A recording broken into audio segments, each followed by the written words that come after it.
What's up, guys? Welcome to Dundrolls Podcast. I'm your host Justin, back with another game review. Today I'm reviewing the anime game Fist of the North Star Ken's Rage, which came out in 2010 for the PS3 and Xbox 360.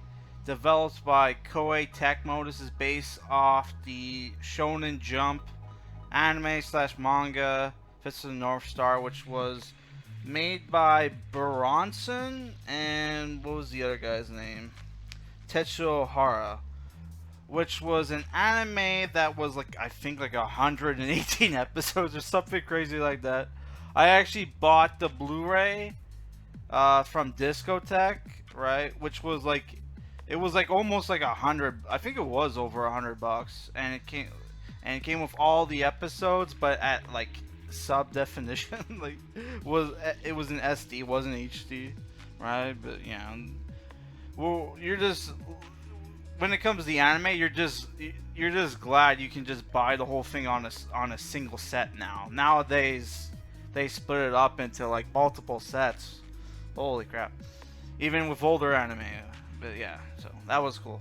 So yeah, this is an M-rated game, right? And it's basically a 3D beat 'em up action RPG developed by the guys who made Dynasty Warriors, right? And they also did other anime beat 'em up style games like the Gundam Warriors games. I forget what they were called, which I have like the first three.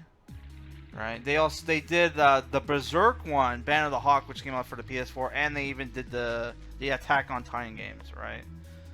Which, in my opinion, I think the best of their anime games was probably the Berserk one, even though it was hard as hell. I could not defeat. I don't think I even got to the. I couldn't even finish the Golden Age arc in that game. All right. Oh my god. Which I think it kept going towards the anime, where that's where the anime was, right? But yeah, so the game, like I said, is an action RPG. Though it's a thing where you level up, but they don't tell you what level you are. You basically you level up every time you kill 150 enemies, or you get 150 souls or whatever. Right, and then you get you get skill points that you can put into your skill tree to buy to buy stat increase, to buy skills.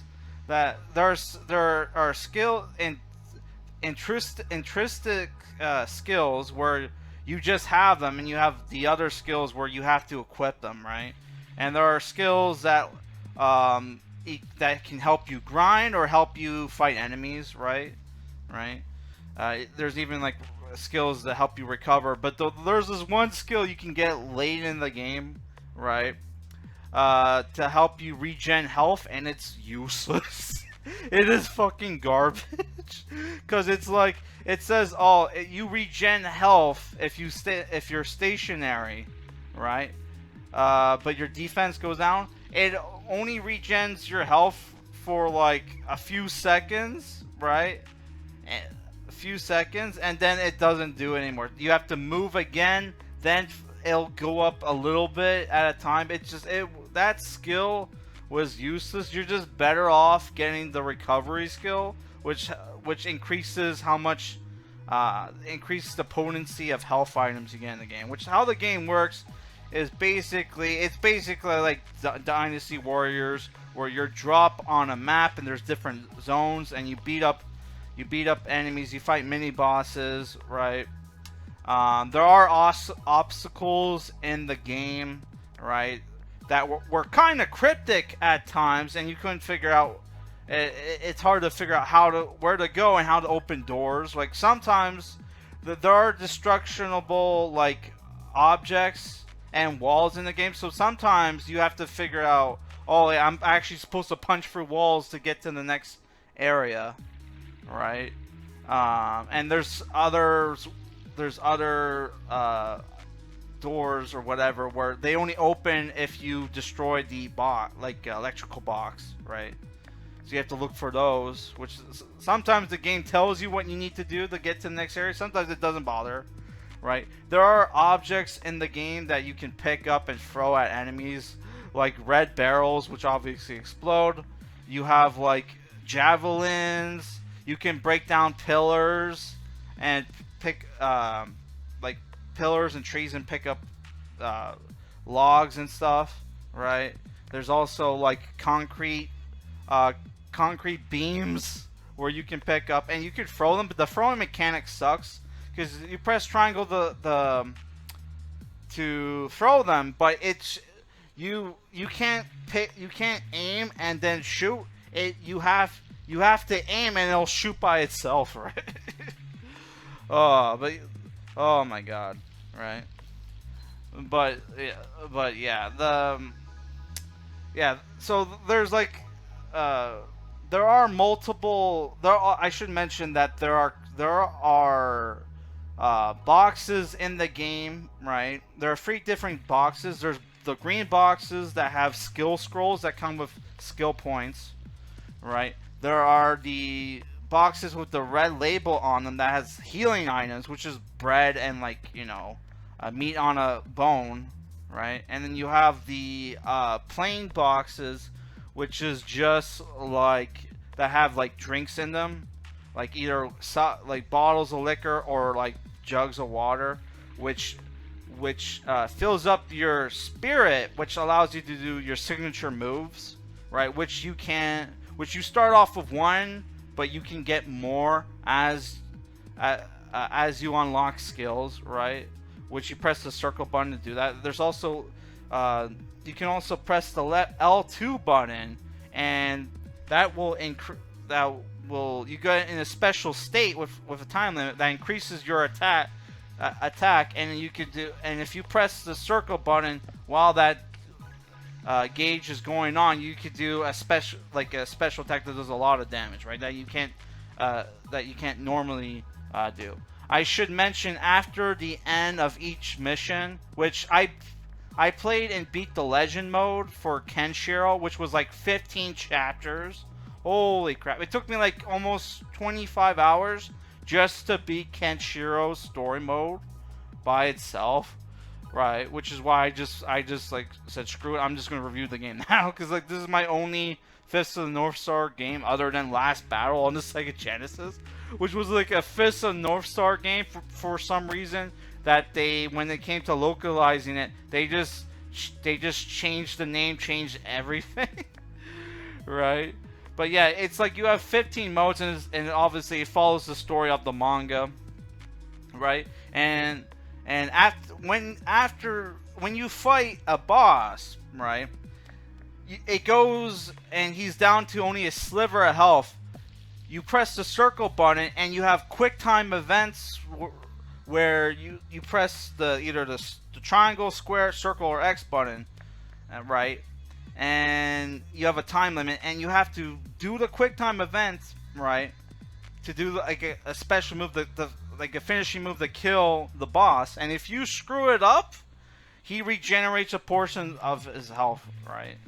Oh my god, right? And I should mention, when you beat, like, as you play Kenshiro's like story mode, legend mode, you can unlock 3 other legend modes, which one of the legend modes is Ryo the Conqueror, which is the final boss of the game, right? You can unlock his legend mode, and if you beat his legend mode, you can get a gold trophy, just like if you did with Kenshiro. Well, that's only if you use a finisher move on Ryo, right? You get a gold trophy. You just get a silver if you just beat Kenshiro's legend mode. But yeah, you have like 3 other legend modes: Toki, Rei, and Mamiya, right? And there's Dream mode, where you can play as the villains and other side characters, right? And like, you know, basically fan fiction story modes that didn't happen, right? And I did like Shin's, and his was like 5 missions, right? And that's when you play the Dream mode, that plays more in the style of like Dynasty Warriors, where you're where you find mini bosses. You're taking over territories, right? You have troops to fight alongside you. That felt when you played the dream mode. That's when it feels more like, you know, Dynasty Warriors. If you're a Dynasty Warrior fan, and other characters, like I only have like Mamiya, Jiagi, Shin, and I unlocked Kenshiro after I beat the legend mode. Which there's also the challenge mode, which I've never played. I just assumed it's just like it's like a gauntlet mode where you fight a bunch of bosses at once. I have no real interest in that. Which I think there is multiplayer for the game, but I couldn't find it. Which honestly, I'm a single player. I only play the single player. So I'm just gonna go my likes and dislikes. I should mention though. I should mention that this obviously follows the manga. This follows the anime. So if you've never finished the anime, which has like over 100 something episodes, there's gonna be mad spoilers when you actually play the game. So I never finished Fist of the North Star because I quit after a certain my favorite character died. Sue me. But yeah, so I quit after my favorite character died. But I'm gonna go back and watch it if I can fucking find my Blu-ray, which I can't find it. Which this was supposed to be on camera review, right, where I showed off like, you know, my DVDs and Blu-rays.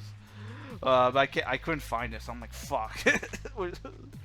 Oh my god. I should mention that the way the art style of the game is not like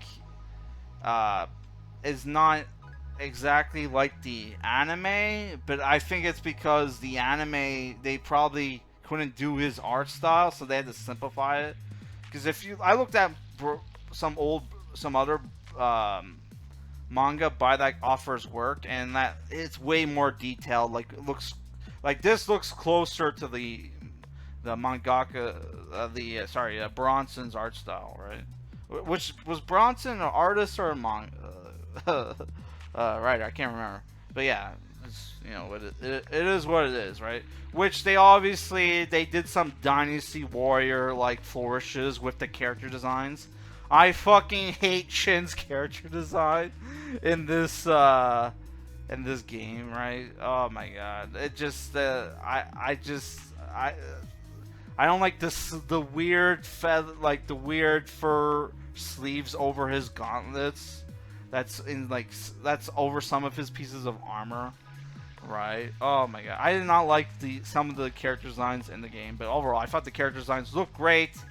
The game is challenging to the point where sometimes there's some bullshit boss battles. Like there was this bullshit boss battle. Right, I think it was in who was it? Was it Toki or something? It was like the fake Toki, I think. But it's like you go to the second stage of the boss battle, and there are pressure plates on the floor, and if you stand on it for more than a few seconds, javelins will shoot past, but they only shoot up for you. They don't trigger when the enemies or the villain is on them, which is fucking bullshit. So it's like whenever I was stuck in the game, I had no choice but to quit and then go grind for a few hours to basically unlock more skills, like stat up my fucking character so I can go back and fight him. Which was that was bullshit. And it's not until near the end of Kenshiro's Legend mode, where they introduce like you can ride a horse, Coco, which is Real's horse, and you can ride motorcycles, right? Which the motorcycles were really good for killing random enemies, but you couldn't really. They were useless against mini bosses and stuff. And then there's a special type of mini boss which has spiked armor, right? That only special attacks